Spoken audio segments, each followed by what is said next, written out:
How do I even do this? Technology is so hard. So if I do this, if I go skirt, if I go skirt, the camera is filming. The camera is filming you being a weirdo. I trust her to hurt me and to make it feel good.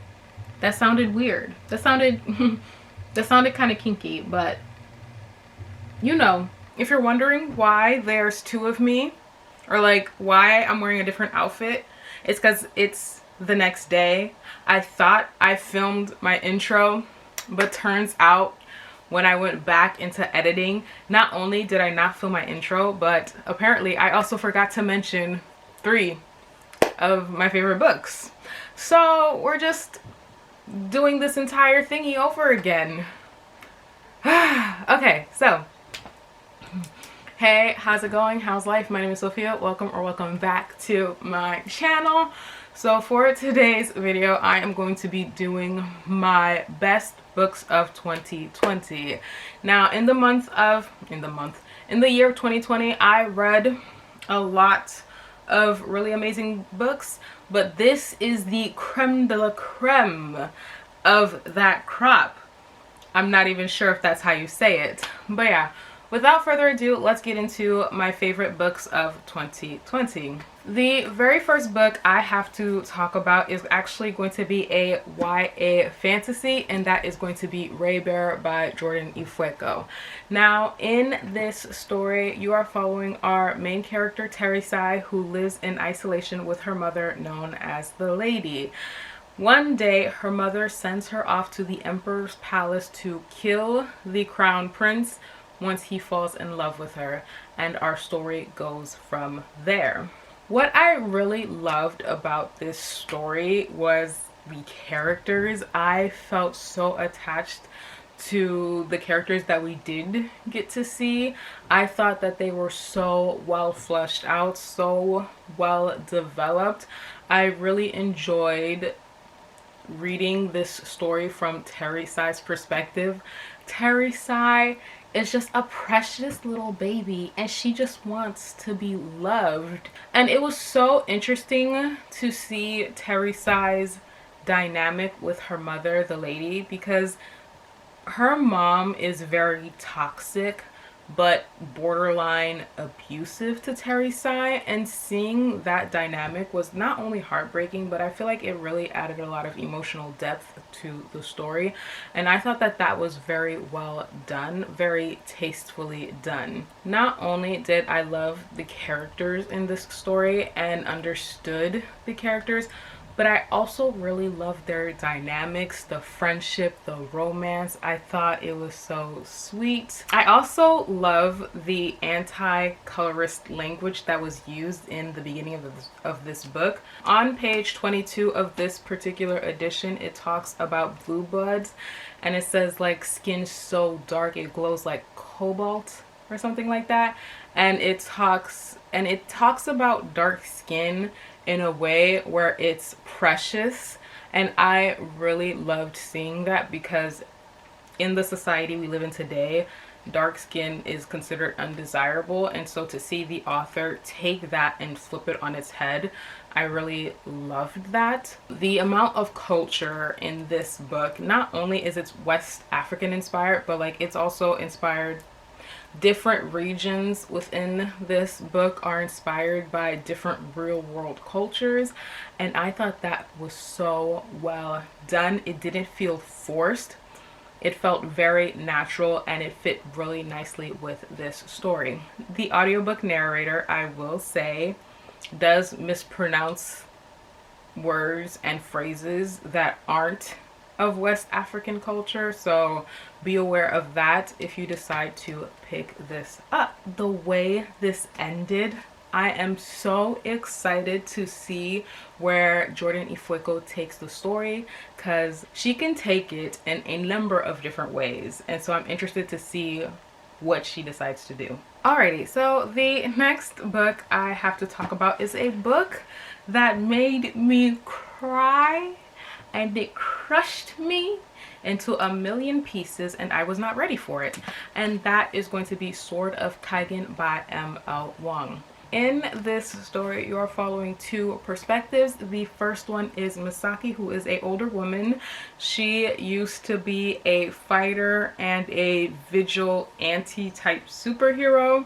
And then the second perspective is her son, Mamoru, who is a 14-year-old boy. The story starts off with Mamoru having his beliefs come into question, and so we're following that internal struggle as he tries to figure out what he should or should not believe in. And so that was very interesting.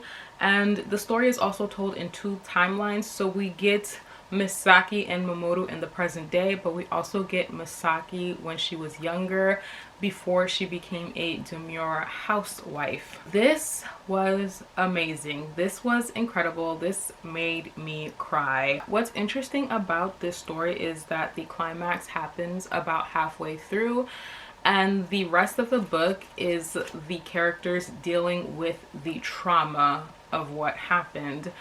And when I tell you, I got halfway through the book and I cried. I cried like a fucking baby. And honestly, I didn't expect it. And to see Misaki's strength was just... Misaki is such an amazing character, and she honestly deserves the world.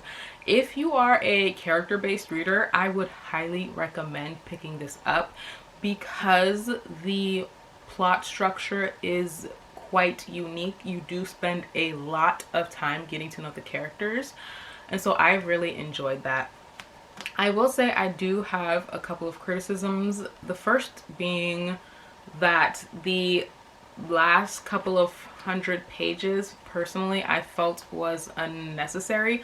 I understand why the author did it. It's to tie in to her other series, but honestly, I felt like it didn't need to happen.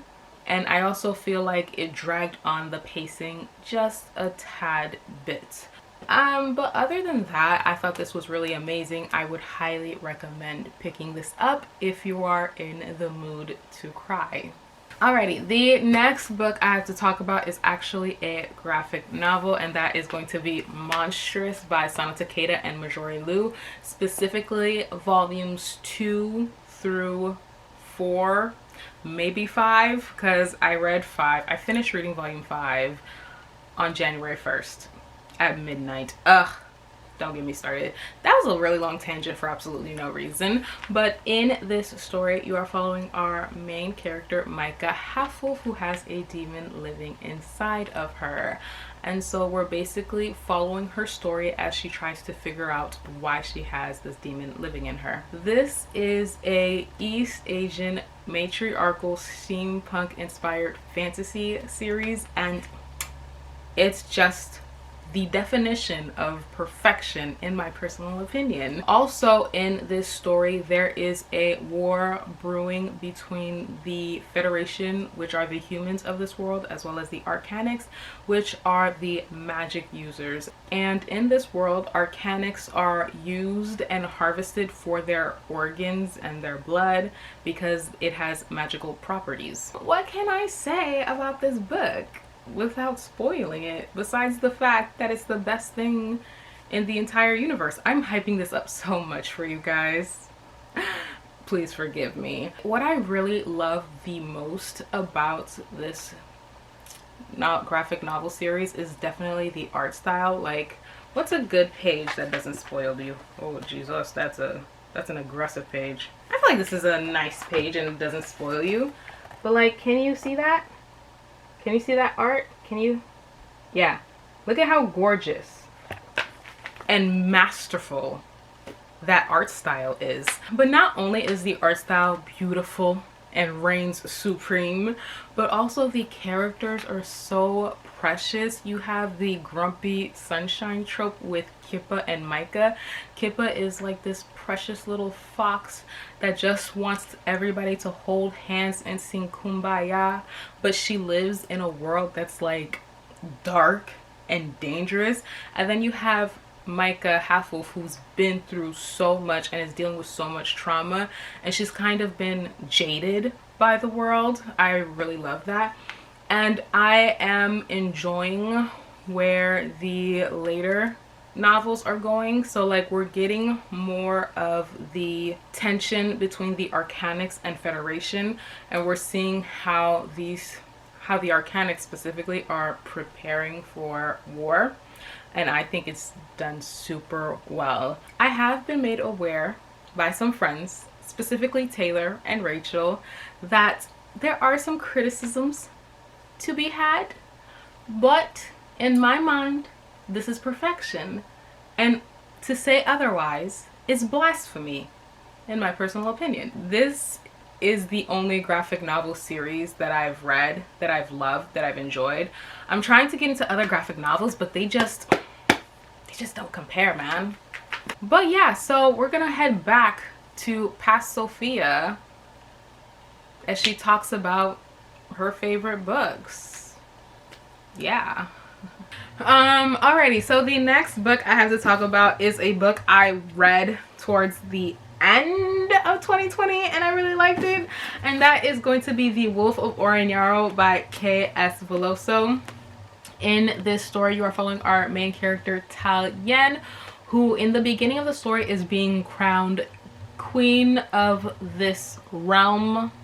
I forgot its name, forgive me. Unfortunately for Talien, her husband ran away and has been living in exile, and then one day 5 years later she gets a note from him to meet up in this other country.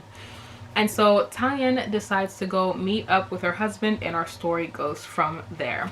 If I can describe this book in one word, it would be betrayals. What else do you need to know? Literally, this is just betrayal after betrayal after betrayal. You can't trust anybody, and I loved it. I loved that paranoid feeling I got throughout the story for some reason.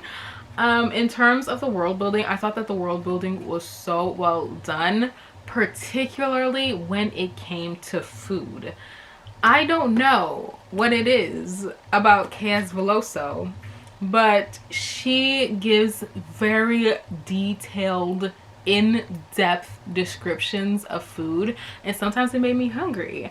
And so I feel like that is an aspect of world building that is often left out in a lot of fantasy books, and so having it added so much throughout this one, I thought it was interesting. I thought it was good. I was like, oh, adding a little flavor, I see you. K.S. Veloso could describe a slice of bread and it would make me salivate.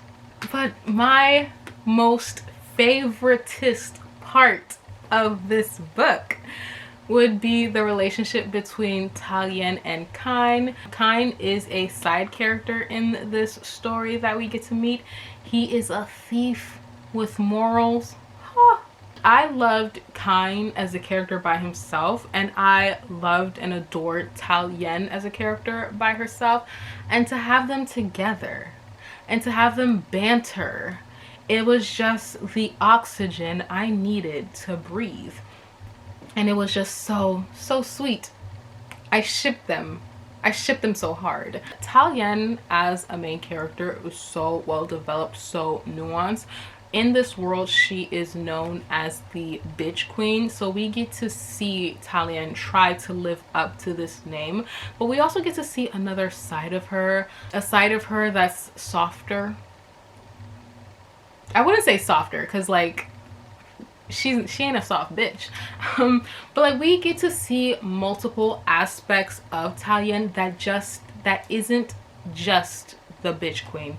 We get to see Talien as a mother, Talien as a wife, Talien as a friend, and I thought those aspects of her character were so well developed. I loved this book, and it just stole my heart, and I wasn't ready for it. I was hoping I would like it, but I wasn't expecting to love this as much as I did, and I would highly recommend, if you want a badass woman in power, kind of, I would highly recommend picking this up. And there's a reason I say kind of. I'm not going to give you details because we're trying to avoid spoilers. The next book I have to talk about is a masterpiece written by the queen of fantasy herself, and that is going to be the 5th season by N.K. Jemisin. In this book, you are following our main character, Esun, who comes home to find that her son has been murdered and her daughter has been kidnapped by her husband. So she goes on a quest to find them. But in this world, there are these things known as the 5th season, which are basically post-apocalyptic events that kill off the majority of the population. And so Esun is practically trying to find her daughter while it's the end of the world. And so what I really loved about this story were the themes. Now, I am normally not a theme-driven reader. I mostly focus on characters, but this book, the way N.K. Jemisin handles racial themes, I thought were masterfully done. And there are so many lines and passages that I could relate to, and I was just like, wow, society kind of sucks. I know some people might not like Alabaster's character because like he's very angry throughout this entire series, throughout this entire book, but I honestly empathized with his anger and I understood where his anger came from. And he is one of the best characters in this book, in my personal opinion. I really loved Damaya's perspective because, like, in this story, in this book, you are following two other characters besides Esun. One of them is Damaya, who is a little girl being trained at the Fulcrum, and another one is Cyanite, who is also part of the Fulcrum, but she's an upperclassman. And so seeing Damaya, who's like this precious baby child, and seeing that juxtaposed with Esun's, and how, I don't want to say bitter, but like you can tell life hit Esun hard, and seeing that juxtaposition, I thought that was interesting. One thing that might bother people is that this entire series is written in second person. Specifically in this book, Esun's character is the only character written in second person, and there's a reason why, and when you figure out why, my mind was completely blown when I read the end. It's such a good book. It deserves all the hype and it deserves all the praise it's been getting, and I would highly recommend picking this up. Alrighty, so the next book I have to talk about is so convoluted and complex, but in a way that I found quite enjoyable, and that is going to be Ruin of Kings by Jen Lyons. The story starts off with Kieran in a jail cell, and he's basically telling the story of how he ended up there. So in this book there are two different timelines. One of them is from Kieran's perspective as a 16-year-old, and the other one is from the perspective of everyone he's met in his life at the age of 14 then on, if that makes sense. But yeah, I loved this story so much. I really loved the political machinations. I thought that they were so well done and so interesting. I especially loved the very complex family tree dynamic situation, and the way the magic system operates in this world is so interesting. So like people can come back from the dead, people can swap bodies and do all of this fun stuff, which is why this story is incredibly complex and difficult to read. If I'm being completely honest, this isn't a book I would recommend to everyone. I wouldn't recommend this if you're a newbie to fantasy because it's so difficult to follow along with.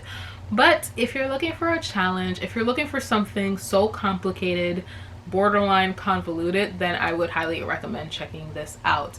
I love the world. There are also dragons in this book, and when you found out how dragons came to be in this world, you're just like, oh my gosh, no. And so that was dope. The magic system, if I had to describe, I would say that this is a softer magic system. There isn't much explanation as to how it operates.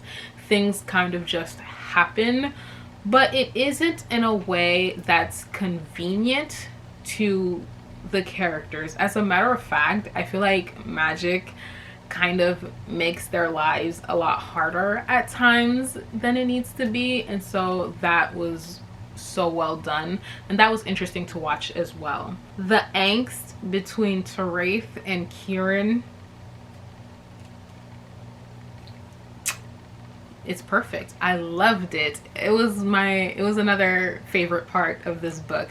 I don't know how many times I can say what was my favorite part of this book, but like the angst was so well done, so steamy.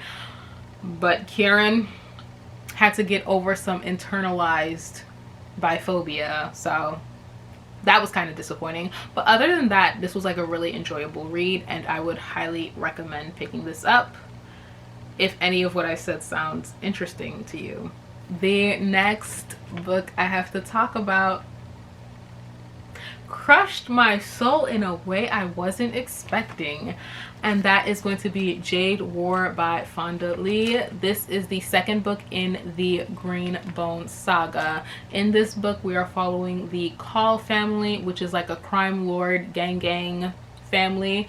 They live on the island of Kaiden, which is inspired by East Asian societies, and so that was very interesting. It's definitely a more modern fantasy take, so like if you're a newbie to fantasy, I would recommend picking this up because it's very easy to follow along. I absolutely loved this entire book. I remember when I read the Greenbone saga, I read the first couple of pages and I was just like, I'm not sure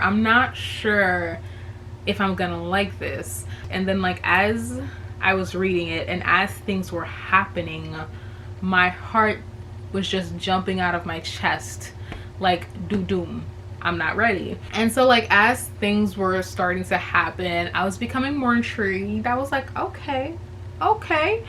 And then I don't know when it happened, but then I just became obsessed, and I was just like, why, Fonda? Why? Yeah, so when I finished reading Jade City, I was like, I don't know if Jade War can top it.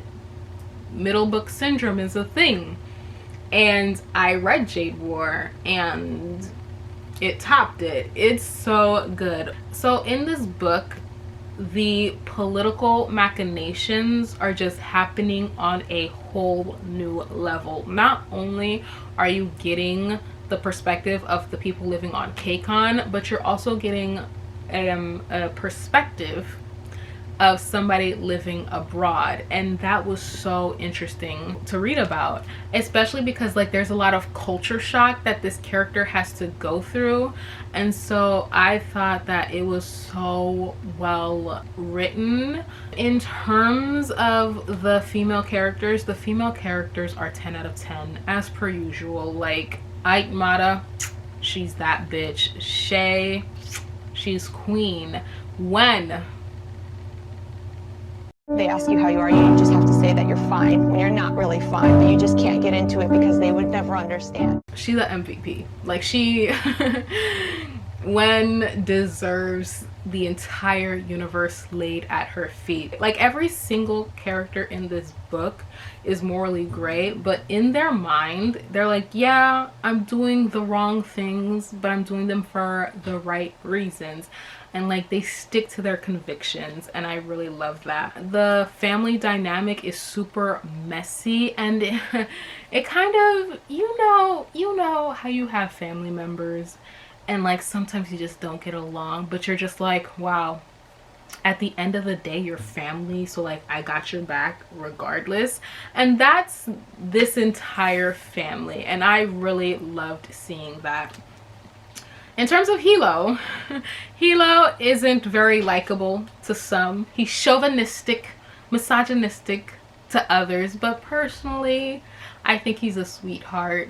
I think he's just trying to do the best with what he's been given. That's just my opinion. I know Tammy and Rue will disagree, but it's fine. And the magic system is so interesting, because the way the magic system operates in this world is that there are these things called bioenergetic jade, and it gives the wearer supernatural abilities, so like speed, strength. It makes their skin resistant to metals or like to being cut. And so because of the value of jade, we get to see how this item influences not only the political atmosphere of Kaiden, but also the political maneuverings of the global Western hemisphere. So like, the reason why I say this, the Western hemisphere, is because Kaiden is inspired by East Asian countries, and the other nations, I forgot their name, they're giving me a very Western, European, Americano vibe. Like, it reminds me particularly of America, and how we are always trying to go into other nations and try to take their resources from them. And so I thought that that was like a really nice parallel, and that was explored really well in this story. But yeah, this was just an amazing book. I would highly recommend picking it up if you haven't already. So the final book I have to talk about is actually a finale, and that is going to be The Burning God by R.F. Kuang. I hope you can see it.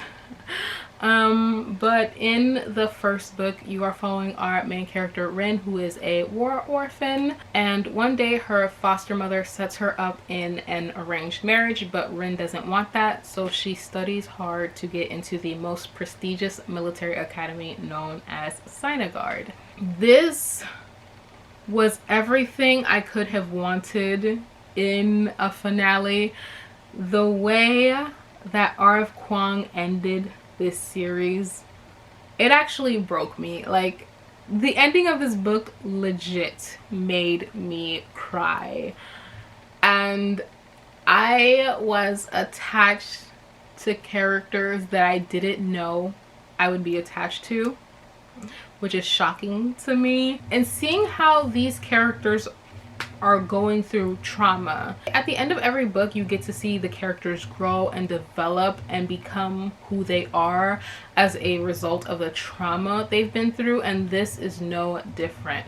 And the way R.F. Kuang explores their trauma, their grief, and the horrors of war was very heartbreaking, and it felt very personal. And like, the best part of this entire series, in my personal opinion, is seeing how R.F. Kuang grew as a writer. So the Poppy War was written when Kuang was 19 years old, and so there are certain lines, certain things that maybe aren't up to par, but like, it's a debut novel, so like, it's forgiven.